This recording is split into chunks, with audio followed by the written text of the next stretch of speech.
Δεν είναι σήμερα μέρα ούτε απολογισμού, είναι σήμερα μόνο μέρα χαιρετισμού. Μαζί περάσαμε, τουλάχιστον ας αφήσω λίγο την πρώτη και τη δευτέρα γυμνασίου, ας πιάσω λίγο τα παιδιά της τρίτης γυμνασίου. Περάσαμε σκηνές απείρου κάλους.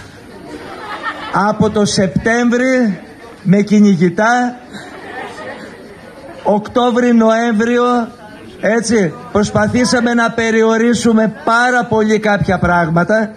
Εύχομαι, όπως παραδίδεται το σχολείο, έτσι να το παραδίδουν και οι μαθητές στο σχολείο. Εκεί έχουμε ένα θεματάκι, γι' αυτό και το τονίζω λίγο σήμερα στα αρνητικά αυτής εδώ πέρα της προσπάθειας.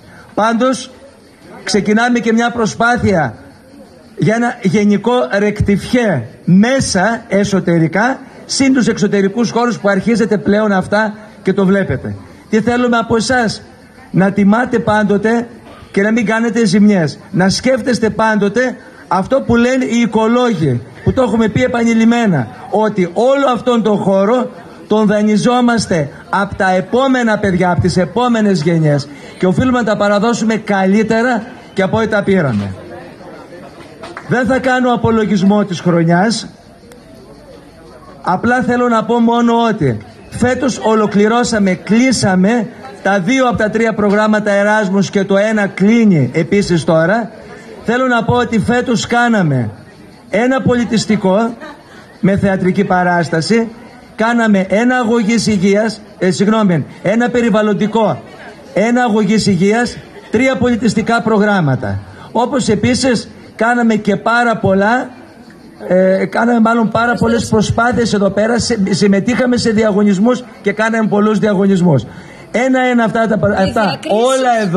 όλα αυτά εδώ πέρα.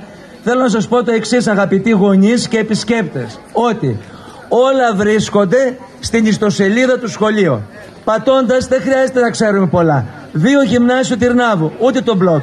Παρακολουθείτε μέσα τα πάντα. Όσα κάναμε, φωτογραφίες, τι θέλαμε να κάνουμε, τους στόχους, τι πετύχαμε και όλα αυτά.